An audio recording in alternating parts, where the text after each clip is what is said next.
Sabe aquela sensação de que a vida podia ser, sei lá, maior? É bem por aí que a gente começa hoje, mergulhando na jornada do Miles Halter.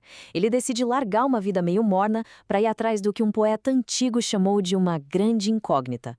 Vamos dar uma olhada nos primeiros passos dessa busca no livro A Procura de Alaska. Olha só, logo de cara, o subtítulo do livro já entrega o mapa da mina. Primeiro amigo, primeiro amor, últimas palavras. Isso aqui não é só sobre ir para um colégio interno, não. É quase um aviso, sabe? Uma promessa de que a gente vai ver de perto os pilares que constroem e que também destroem uma vida. Então, vamos lá. A nossa história começa com o Miles Halter e a vida que ele acha, bem, insignificante. E a prova disso? Ah, a prova é a festa de despedida dele. Um evento que era para celebrar amizades, mas que no fim das contas virou um retrato da solidão do cara. Imagina a cena. A mãe do Miles, coitada, toda cheia de esperança, prepara a festa. Sabe, tinha patê de alcachofra, serpentina, tudo do bom e do melhor. Porque ela acreditava que a casa ia lotar de amigos dele. Mal sabia ela. Uma ilusão que estava prestes a se chocar de frente com a realidade. Só que a realidade, nossa, foi quase uma piada de mau gosto. O número total de convidados que apareceram, 2. Apenas 2. E nas palavras do próprio Miles, eles eram extrema e profundamente desinteressantes. Quer dizer, não tinha como o retrato da solidão dele ser mais nítido que isso, né? Mas, e aqui que tá o pulo do gato? O Miles não ficou nem um pouco chateado. Ele já esperava por isso. Os pais dele, claro, sentiram pena, mas ele sentia pena dos pais por não entenderem nada. Aquela festa vazia não foi o motivo para ele ir embora. Foi a confirmação, o empurrão final que ele precisava para saber que tinha que sair dali. Ok, mas por que raios ir para um colégio interno lá no Alabama? A resposta, olha, não é tão simples quanto quero fazer mais amigos. O buraco é bem mais embaixo. A motivação do Miles é uma coisa muito mais profunda, quase filosófica. E foi exatamente essa a pergunta que os pais dele fizeram. Eles não conseguiam sacar por que ele queria ir para tão longe. E é aí, na resposta dele, que a gente descobre a obsessão bem particular do Miles e o que realmente move o cara. Então, o Miles tem um hobby, digamos, diferente. Ele é viciado em ler biografias e decorar as últimas palavras de pessoas famosas. Pois é, e foi justamente na biografia desse poeta, o Rabelais, que ele encontrou a inspiração, a frase que ia mudar a vida dele. E é aqui que tudo se encaixa. A frase é: vou em busca de uma grande incógnita. Essas foram as últimas palavras do Rabelais, mas para o Miles elas seriam o começo de tudo. Ele se recusa a esperar a vida inteira para procurar um sentido para as coisas. Ele quer a aventura dele, o propósito dele, agora. Só que essa busca pela tal grande incógnita não começa de um jeito poético, não. Começa com um soco de realidade, um calor infernal e muito suor na chegada dele em Culver Creek, lá no Alabama. A expectativa e a realidade se embatem de frente com tudo. O quarto que ele imaginava, todo chique e intelectual, esquece. Era uma caixa de cimento com o chão de linóleo que mais parecia um quarto de hospital. E o calor? Ele mesmo descreve como se fosse o fogo do inferno. Mas mesmo com esse choque, sabe, ele ainda tem aquela pontinha de esperança de um recomeço, de poder se reinventar. Só que essa esperança logo dá de cara com uns perrengues bem mundanos.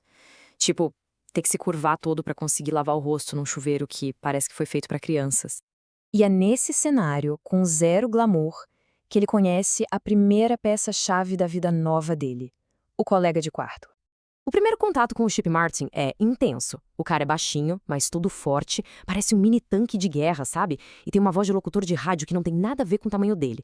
E para fechar com chave de ouro, ele entra no quarto bem na hora que o Miles tá só de toalha. Ótima primeira impressão. E o Chip não perde tempo. Já manda na lata, estabelecendo a autoridade e o apelido dele. Não é Chip, é o Coronel. Isso já diz tudo, né? O cara gosta de ter o controle e já tem um nome forte ali na escola. O coronel é tipo um furacão. Em questão de minutos, ele já dita todas as regras do jogo. Primeiro, pega a beliche de cima. Depois, mostra que é um gênio esquisito, nomeando um monte de países. Aí, ele rebatiza o Miles, que é super magro, com o apelido irônico de Badocha.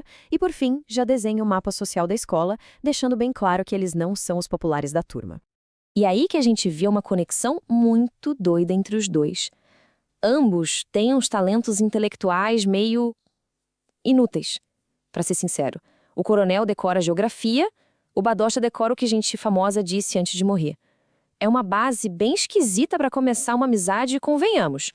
E quando Miles conta as últimas palavras favoritas dele, as do dramaturgo Henrik Ibsen, o coronel fica impressionado de verdade. Ele acha meio macabro, mas curte a ideia.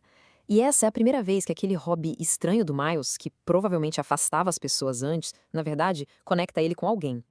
Mas o coronel é só o começo da história. A próxima pessoa que ele vai conhecer é, bom, a que dá nome ao livro, e que vai virar o mundo do Miles de ponta cabeça.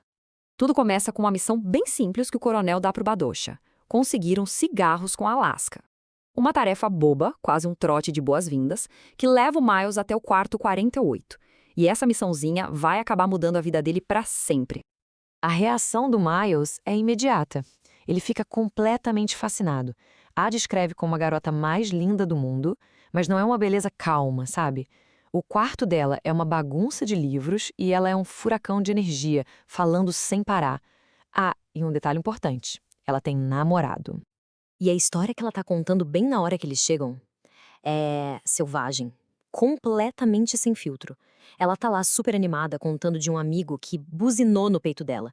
E o jeito que ela conta, mais se divertindo do que qualquer outra coisa, já mostra de cara, essa garota é imprevisível e não tem papas na língua.